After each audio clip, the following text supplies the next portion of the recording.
우리나라뿐 아니라 많은 세계의 교육 현장에서는 창의 융합형 인재를 양성하려는 노력을 하고 있습니다. 인문학적 상상력, 과학기술 창조력을 갖추고 바른 인성을 겸비한 창의 융합형 인재.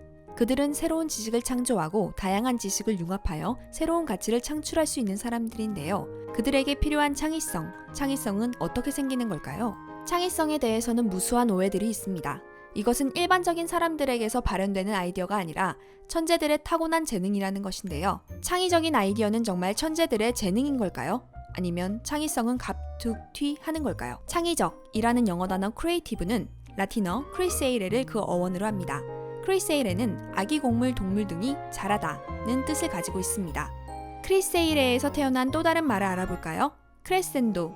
음악 시간에 참 많이 들어본 용어죠. 소리가 점점 커져 절정의 이름을 나타내는 말입니다. 여기에도 점점 자란다는 의미가 들어있네요. 다음은 크루아상입니다. 크루아상. 생각만 해도 고소한 버터향에 입맛이 다셔지지 않나요? 크루아상은 초승달이라는 뜻을 지닌 프랑스 말입니다.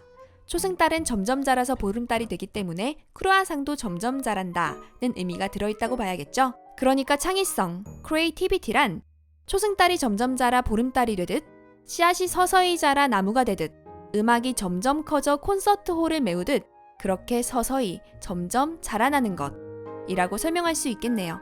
프랑스 시인 알퐁스 드 라마르티는 천재적인 창의성을 갖고 있다고 이름난 분이십니다. 그는 명상을 하다 보면 갑자기 하늘에 쓰여있는 시가 보여요 라고 한 바 있죠. 그런데 그가 사망 후 놀라운 것이 발견됩니다. 바로 그가 같은 시를 쓰고 또 쓰며 수백 번 수정한 연습 노트가 발견된 것이죠. 천재 시인이 아니라 꾸준히 노력한 시인이 훨씬 멋진 타이틀 같은데요. 이번엔 좀 더 유명한 사람 이야기를 해볼까요? 음악의 신동 모차르트. 그가 어릴 때부터 엄청난 음악적 재능을 드러냈다는 사실은 누구나 들어봤을 법한 이야기입니다. 하지만 그의 아버지가 음악가였기 때문에 그가 걸음마할 때부터 음악에 노출되어 오랫동안 음악적 재능이 숙성되었다는 부분은 간과되고 있죠. 모차르트는 13살 때부터 벌써 음악 경력이 10년 차였으니 신동이 아니라 베테랑이라고 불러야 하지 않을까요? 명품 패션 디자이너 발렌시아가 역시 10대 이전부터 세탁소를 운영하시는 어머니 밑에서 바느질을 배웠고 스티브 잡스도 어릴 때 실리콘밸리에 살면서 수많은 테크놀로지 회사 간부들의 말을 들으며 성장했습니다. 우리가 천재, 신동, 타고난 창의 융합형 인재로 알고 있는 사람들 모두 점진적으로 성장해온 사람들인 것이죠. 유튜브 영상 중 창의성과 시간의 관계에서 재미난 실험을 한 바가 있습니다. 바로 1분의 시간을 주고 아이들에게 시계를 그리게 한 것인데요. 이때 아이들은 모두 같은 모양의 시계를 그립니다. 그런데 이때 시간을 5분으로 늘리고 다시 시계를 그리게 하자 놀라운 일이 벌어집니다.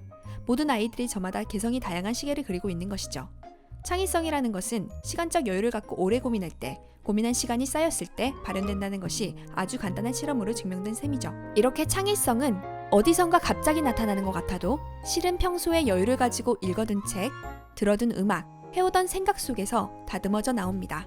그러므로 창의융합형 인재를 기르고 싶다면 또는 내가 스스로 창의융합형 인재가 되고 싶다면 스스로에게 많은 시간과 경험을 주세요. 그 시간 동안 실패와 성공을 거듭한 당신은 이미 훌륭한 창의융합형 인재가 되어 있을 겁니다.